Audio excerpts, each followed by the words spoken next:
Now these are the thinnest watches, but they're also the watches that nobody will wear, apart from Mark Zuckerberg. So let's look at a more realistic, super thin watch and talk about whether watch thickness matters.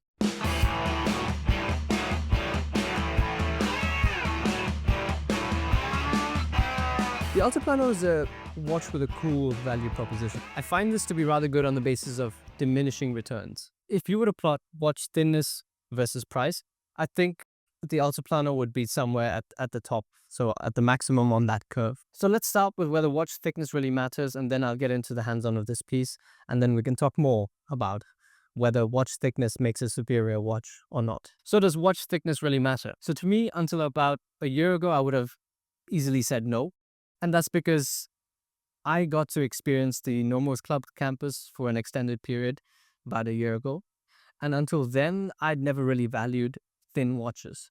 Now, this is not extraordinarily thin, but compared to all the other watches in this price bracket, in its price bracket, and many price brackets above, it's quite thin. Now, that watch, like the Altiplano, shares a few similarities in terms of it being manual wind, having a sub-dial for seconds, and just being a three-hander watch, and the general circular shape. So experiencing that watch for a while, that was kind of an eye-opener.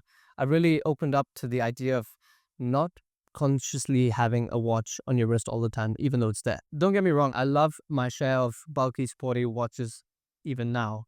But when it comes to dressier, sleeker stuff, to me, watch thinness really matters now. So naturally, I was on the lookout for thinner watches after experiencing that Nomos, and then I got hands-on with this, and well, it's better than expected. It's better than expected because I never considered Piaget a brand to shortlist, despite hearing about it a countless number of times on Federico Talks Watches. So when people name Piaget, people think either Polo S or Altiplano. Every brand has that one halo watch, and it's the Altiplano for Piaget.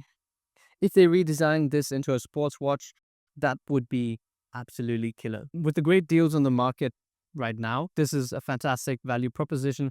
If you have a penchant for building a collection with great range, or if you're someone that appreciates a thin watch at a great price, this is absolutely something to consider. So now let's get on to the hands-on with this piece. Starting off with the dial, minimal with a bit of flair through the offset second sub-dial and the enthusiastic second half of it, which has taken up its own larger semicircle.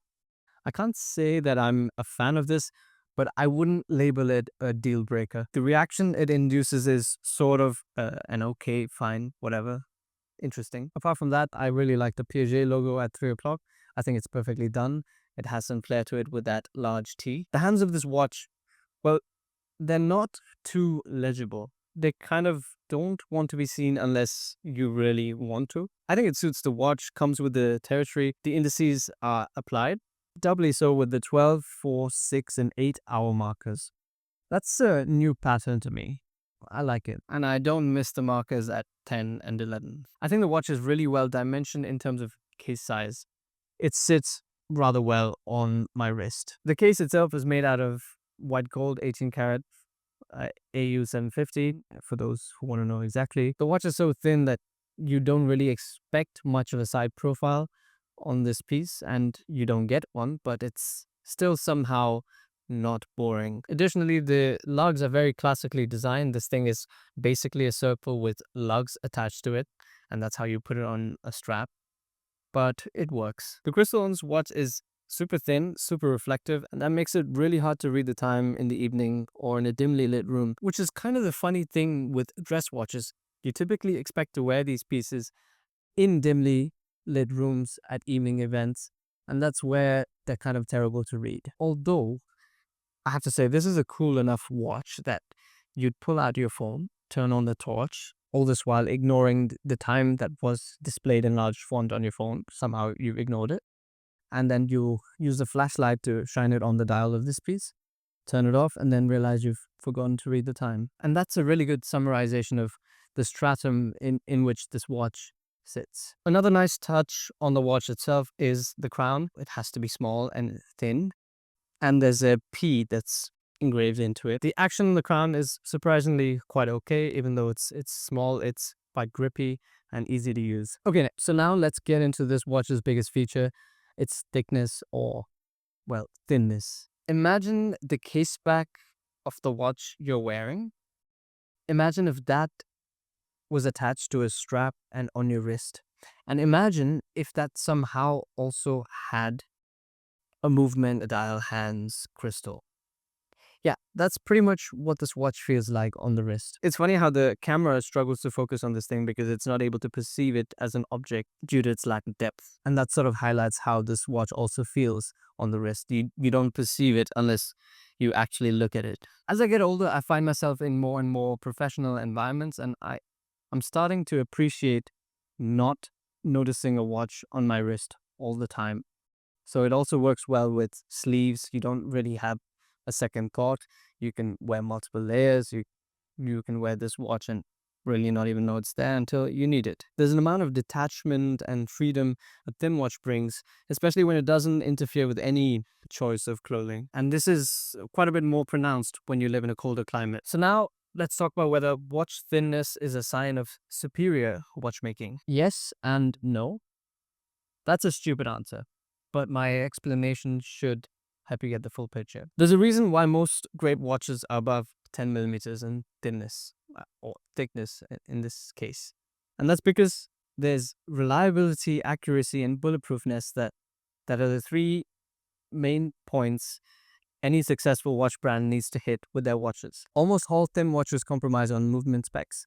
They're generally less accurate because they run at a lower beat rate, or they're not automatic like this piece. It's a manual wind. They could have maybe done a micro rotor, but this doesn't have that. In terms of movement specs, they're generally less accurate as they run at a lower beat rate. They often have a smaller mainspring, and that means a lower power reserve. They usually don't use silicon hairsprings, so that means they get magnetized easily. And thinner movements, unless they have micro rotors, for the most part, are manual wound. So there's that inconvenience. Some people really like that, but I switch between liking it and wanting an automatic, because every time you wear an automatic, you really appreciate not having to wind it.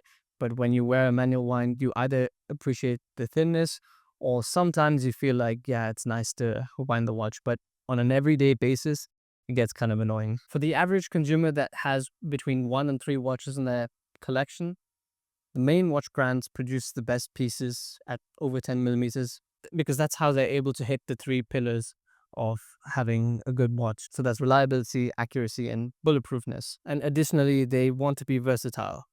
These dress watches, super thin ones, they're really not versatile. You don't want to wear them in any sort of sporty context in a hot environment because of the leather strap. You don't really want to put it on the silicone strap because it sometimes doesn't go too well. Or in the case of this watch, the silicone strap would actually be thicker than the watch itself, which would be kind of funny. So that's why the most popular and well-sold watches are thicker. They work as one and done watches, and this is absolutely not that. So is there a sense of superiority with a thinner watch? In the very artisan watchmaking context, yes, it's more akin to a work of art. But in the watch itself as a tool to be used as a product, no, there isn't. Thicker watches tend to be superior in a tool product usability context.